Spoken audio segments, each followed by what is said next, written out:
40 വയസ്സിന് ശേഷം സ്ത്രീകളും പുരുഷന്മാരും ഒരുപോലെ അനുഭവിക്കുന്ന ഒരു പ്രശ്നമാണ് അവരുടെ കാലുകളിൽ എന്തെങ്കിലും തരത്തിലുള്ള രോഗങ്ങളുടെ ഒരു തുടക്കം. അതായത് മസിൽ പിടിക്കുന്നത് പോലെയോ മസിൽ ഉരുണ്ട് കയറുന്നത് പോലെയോ കാൽപാദത്തിന് മുകളിലായിട്ട് നമ്മുടെ കാഫ് മസിലിന്റെ ഭാഗത്തായിട്ട് നമ്മൾ നോക്കിക്കഴിഞ്ഞാൽ വെരിക്കോസ് വെയിൻ്റെ ഒരു സ്പൈഡർ വെയിൻസ് പോലെയുള്ള തുടക്കമോ ഒക്കെ നമുക്ക് ആദ്യം തന്നെ കാണാനായിട്ട് സാധിക്കും. ഒപ്പം തന്നെ രാത്രിയിൽ കിടന്നുറങ്ങുന്ന സമയത്ത് ശക്തമായിട്ടുള്ള കാല് കഴപ്പ് മുതലായിട്ടുള്ള പ്രശ്നങ്ങളും കാണാറുണ്ട്. അപ്പോൾ അതുകൊണ്ട് തന്നെ ഇന്നത്തെ എപ്പിസോഡിൽ നിങ്ങൾക്കിത് വളരെ ഫലപ്രദമായിട്ട് നിങ്ങൾക്ക് 40 വയസ്സിന് ശേഷം നിങ്ങളുടെ കാലിൻ്റെ മസിലുകൾ ശക്തമാക്കുന്നതിന്, അതായത് സ്ട്രോങ് ആക്കുന്നതിന് വേണ്ടിയിട്ട് നമുക്ക് വീട്ടിൽ തന്നെ ചെയ്യേണ്ട ചില കാര്യങ്ങളും ഇത്തരത്തിലുള്ള രോഗങ്ങൾ വരാതിരിക്കുന്നതിന് വേണ്ടിയിട്ട് നമുക്ക് എങ്ങനെ ഉള്ള പ്രിവെൻഷൻ എന്നുള്ള രീതിയിൽ എന്തൊക്കെ ചെയ്യാം എന്നുള്ള കാര്യങ്ങളും ഇന്ന് ഞാൻ നിങ്ങളോട് പറയുന്നുണ്ട്. അതിൽ ആദ്യം തന്നെ നമുക്ക് ചെയ്യാൻ പറ്റുന്നത് പാദാഭ്യംഗം എന്ന് പറയുന്ന ഒരു ചികിത്സാ രീതിയാണ്. അതായത് കാലുകളിൽ എണ്ണ പുരട്ടി മസാജ് ചെയ്യുക എന്നുള്ളതിനെയാണ് നമ്മൾ പാദാഭ്യംഗം എന്ന് പറയുന്നത്. അപ്പോൾ ഈ ഒരു മെത്തേഡിൽ വരുന്നത് നമുക്ക് നമ്മുടെ കാലുകളിലേക്കുള്ള രക്തപ്രവാഹം, അതായത് രക്തചംക്രമണം കൃത്യമായിട്ട് നമുക്ക് ഇംപ്രൂവ് ചെയ്യാനായിട്ട് പറ്റും. അതായത് നമ്മുടെ സർക്കുലേഷൻ ഇംപ്രൂവ് ചെയ്യാനും മസിലുകളുടെ ആരോഗ്യം മെച്ചപ്പെടുത്തുന്നതിന് വേണ്ടിയിട്ടും മസിലുകൾ റിലാക്സ് ആവുന്നതിനും കോൺട്രാക്ട് ചെയ്യുന്നതിനും ഉള്ള ഒരു സാഹചര്യം കൂടുതൽ മെച്ചപ്പെടുത്തി കൊടുക്കുന്നതിനും മസിലുകളുടെ ആരോഗ്യം പൂർണ്ണമായിട്ട് നമുക്ക് കീപ്പ് ചെയ്ത് മുന്നോട്ട് പോകുന്നതിന് വേണ്ടിയിട്ടാണ് പാദാഭ്യംഗം പൊതുവേ നമ്മൾ ചെയ്യുന്നത്. പാദാഭ്യംഗം എന്ന് പറഞ്ഞു കഴിഞ്ഞാൽ നമ്മൾ ഈ മസാജ് ചെയ്യുമ്പോൾ നമുക്ക് ഏറ്റവും നല്ല 1-2 എണ്ണകളെ പറ്റി കൂടി ഞാനിന്ന് പറഞ്ഞു തരാം.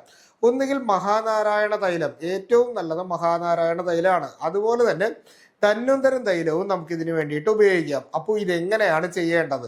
ആദ്യം തന്നെ നമ്മൾ കുറച്ച് ലൂസ് ആയിട്ടുള്ള ഡ്രസ്സ് ഇട്ടിട്ട് നമ്മുടെ കാല് താഴ്ഭാഗത്ത് നിന്ന്, അതായത് പാദത്തിൻ്റെ അവിടെ നിന്ന് കാലിൻ്റെ മുട്ടിൻ്റെ ഡയറക്ഷനിലേക്ക് നമ്മൾ കാലിൽ ഈ എണ്ണ ചെറുതായിട്ട് ഒന്ന് ചൂടാക്കിയതിന് ശേഷം പുരട്ടുക. അങ്ങനെ പുരട്ടിയതിന് ശേഷം കാല് നന്നായിട്ട് നമ്മുടെ കൈ കൊണ്ട്, നമുക്ക് ഒറ്റയ്ക്ക് ഇങ്ങനെ ഇരുന്നിട്ട് വേണമെങ്കിലും ചെയ്യാൻ പറ്റും, മറ്റൊരാളുടെ സഹായത്തിന് വേണമെങ്കിലും ചെയ്യാം. അപ്പോൾ നമ്മൾ ഇങ്ങനെ ഒന്ന് മസാജ് ചെയ്യുക. അത് ഏകദേശം 10 മിനിറ്റ് ചെയ്യുക. 10 മിനിറ്റ് ചെയ്തതിന് ശേഷം കാല് അല്പം ഉയർത്തി വെച്ചുകൊണ്ട്, അതായത് കാല് നീട്ടി നമ്മൾ ഇരിക്കില്ല, അപ്പോൾ ആ ഒരു രീതിയിൽ കാല് ഉയർത്തി വെച്ചുകൊണ്ട് TV ആണോ അങ്ങനെ ഏത് രീതിയിലുമാണെങ്കിലും നിങ്ങൾക്ക് ചെയ്യാവുന്നതാണ്. അപ്പോൾ അങ്ങനെ ചെയ്ത് ഏകദേശം 1 മണിക്കൂർ കഴിഞ്ഞതിന് ശേഷം ഇളം ചൂട് വെള്ളത്തിൻ്റെ അകത്തേക്ക് നമ്മളൊരു തുണി മുക്കി പിഴിഞ്ഞതിന് ശേഷം കാലിൽ നന്നായിട്ട് ഒന്ന് ചൂട് പിടിച്ചു കൊടുക്കുക. നിങ്ങൾക്ക് മറ്റ് വലിയ രോഗങ്ങളൊന്നും ഇല്ല എന്നുണ്ടെങ്കിൽ നിങ്ങൾ തീർച്ചയായിട്ടും ഇത് ചെയ്യുമ്പോൾ നമ്മളിപ്പോൾ ആഴ്ചയിൽ 1-2 ദിവസം ചെയ്താൽ മതി. എന്നാൽ ശക്തമായിട്ടുള്ള വേദനയോ മറ്റ് പ്രശ്നങ്ങളോ നിങ്ങൾക്കുണ്ട് എങ്കിൽ നിങ്ങൾ ഈ പറയുന്ന കാര്യം ചെയ്യേണ്ടത് ആഴ്ചയിൽ എല്ലാ ദിവസവും നമുക്ക് ചെയ്യാനായിട്ട് പറ്റും. വേദന കുറഞ്ഞു കഴിഞ്ഞാൽ പിന്നെ ആഴ്ചയിൽ 1-2 ദിവസം മാത്രം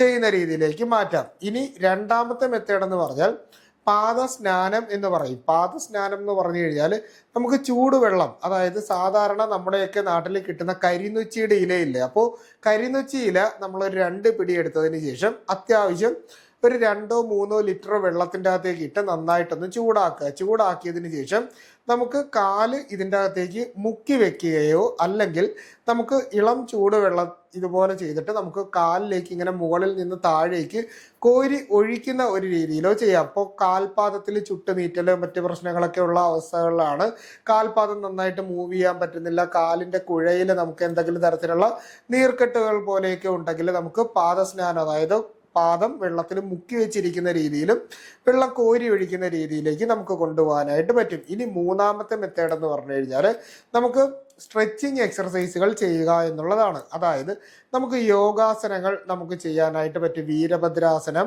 അതുപോലെ തന്നെ പശ്ചിമോത്താസനം മുതലായിട്ടുള്ള യോഗാസനങ്ങൾ ചെയ്യുന്നത് നമ്മുടെ കാലിൻ്റെ മസിൽസ് നല്ല രീതിയിൽ സ്ട്രെച്ച് ചെയ്യുന്നതിന് വേണ്ടിയിട്ട് സഹായിക്കും. അതുപോലെ തന്നെ നേരത്തെ ഒരു വീഡിയോയിൽ ഞാൻ പറഞ്ഞിട്ടുണ്ട്, നമ്മുടെ കാലിലെ കാഫ് മസിൽസ് എന്ന് പറയുന്നത് നമ്മുടെ രണ്ടാമത്തെ ഹൃദയം എന്നുള്ള നിലയിലാണ് നമ്മൾ എടുക്കുന്നത്. അതായത് നമ്മുടെ കാല് നമ്മൾ തറയിലേക്ക് ഊന്നി നിന്നതിന് ശേഷം, ഇപ്പോൾ മുട്ടുവേദനയൊക്കെ ഉണ്ടെങ്കിൽ നമുക്ക് ഭിത്തിയിലോ ജനലിലോ ഒന്ന് പിടിച്ചുകൊണ്ട് നമ്മുടെ കാൽപാദം തറയിൽ നന്നായിട്ട് ചവിട്ടി നിർത്തിയതിന് ശേഷം ഈ വിരലുകളും ഉപയോഗിച്ചുകൊണ്ട് തറയിലേക്ക് സ്ട്രെച്ച് ചെയ്തതിന് ശേഷം കാല് മുകളിലേക്ക് ഉയർത്തുന്നത് പോലെ 1 മിനിറ്റ് സമയം, അതിൽ കൂടുതൽ ചെയ്താൽ കാല് വേദന എടുക്കും. അപ്പോൾ 1 മിനിറ്റ് സമയം നമ്മളിങ്ങനെ പൊക്കുകയും താക്കുകയും ചെയ്യുക. ഇത് ഒരു ദിവസം 1-2-3 പ്രാവശ്യം നമ്മുടെ ആരോഗ്യത്തിനനുസരിച്ച് നമുക്ക് ചെയ്യാനായിട്ട് പറ്റും. അപ്പോൾ ഈ രീതിയിൽ ചെയ്തു കഴിഞ്ഞാൽ ഒന്ന് നമ്മുടെ പ്രമേഹ രോഗത്തെ നന്നായിട്ട് കൺട്രോൾ ചെയ്യാനായിട്ട് പറ്റും. ഒപ്പം തന്നെ കാഫ് മസിലുകളുടെ ആരോഗ്യം വർദ്ധിക്കുന്നതിനും നമ്മുടെ കാല് നല്ല രീതിയിൽ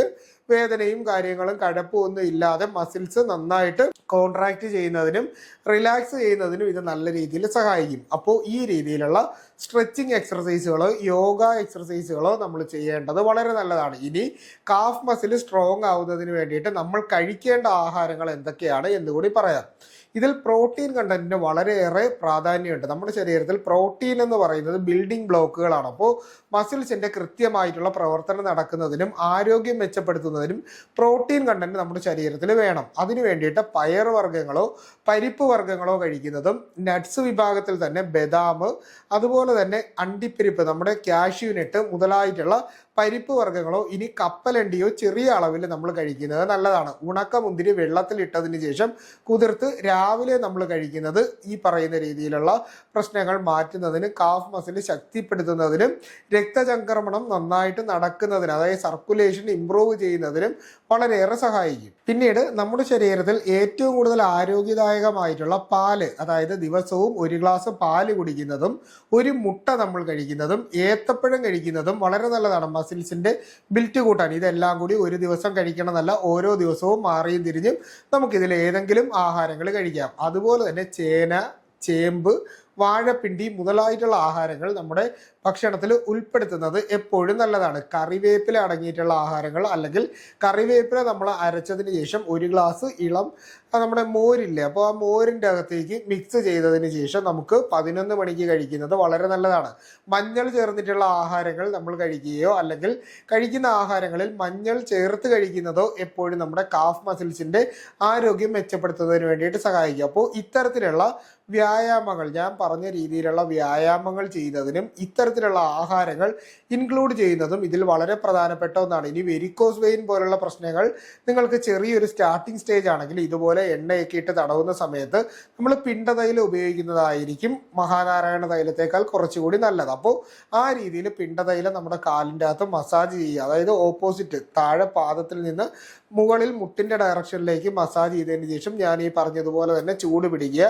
ഒപ്പം രാത്രിയിൽ നമ്മൾ കിടന്നുറങ്ങുന്ന സമയത്ത് ഒരു ബെഡ്ഷീറ്റ് 3ആയിട്ട് മടക്കി ഏകദേശം ഈ ഒരു കനം, അതായത് ഒരു തലേണയുടെ കനമല്ല, അതിന്റെ പകുതി കനത്തിലേക്ക് നമ്മൾ കൊണ്ടുവന്നിട്ട് കാല് അല്പം ഉയർത്തി വെച്ചിട്ട് കിടക്കുവാണെങ്കിൽ സർക്കുലേഷൻ കുറച്ചുകൂടി ഇമ്പ്രൂവ് ആവും. അതായത് മുകളിൽ നിന്ന് താഴേക്കുള്ള രക്തത്തിന്റെ പ്രവാഹം പ്രോപ്പർ ആകുന്നതിനും അതിനോടൊപ്പം തന്നെ ഈ പറയുന്ന വെരിക്കോസിന്റെ പ്രശ്നങ്ങൾ നല്ല രീതിയിൽ കുറച്ചു നിർത്തുന്നതിനും വേണ്ടിയിട്ടും ഇത് സഹായിക്കും. ഇനി മുട്ടുവേദന പോലുള്ള എന്തെങ്കിലും പ്രശ്നങ്ങൾ ഉണ്ടെങ്കിൽ നമുക്ക് മുട്ടിന്റെ ഭാഗത്ത് മസാജ് ചെയ്യുന്നതും ഇതുപോലെ തന്നെ നമുക്ക് പാദസ്നാനം ചെയ്യുന്നതും ഒക്കെ, അതേപോലെ തന്നെ നമുക്ക് ഈ വെള്ളം ചൂടാക്കിയതും മുട്ടിലേക്ക് ഒഴിക്കുന്നതും ഒക്കെ എപ്പോഴും നമുക്ക് ആശ്വാസം നൽകുന്ന ഒന്നാണ്. ഒരുപാട് പേർക്ക് ഇത്തരത്തിലുള്ള പ്രശ്നങ്ങളുണ്ട്. അപ്പോൾ അതുകൊണ്ടാണ് ഇന്ന് ആഹാര ക്രമീകരണവും നമുക്ക് ചെയ്യാൻ പറ്റുന്ന കാര്യങ്ങളും ഒപ്പം തന്നെ വ്യായാമത്തെ പറ്റിയും വളരെ ഡീറ്റെയിൽ ആയിട്ട് പറഞ്ഞു. നിങ്ങൾക്ക് ഇത്തരത്തിലുള്ള പ്രശ്നങ്ങൾ എന്തെങ്കിലും ഉണ്ടെങ്കിൽ തീർച്ചയായിട്ടും കമന്റ് ആയിട്ട് ചോദിക്കുക, നിങ്ങൾക്ക് കൃത്യമായിട്ടുള്ള റിപ്ലൈ കിട്ടുന്നതായിരിക്കും. അപ്പോൾ ഇത്തരത്തിലുള്ള പുതിയ പുതിയ അറിവുകളായിട്ട് നമുക്ക് വീണ്ടും മറ്റൊരു അവസരത്തിൽ കണ്ടുമുട്ടാം. അതുവരെ എല്ലാവർക്കും ഗുഡ് ബൈ.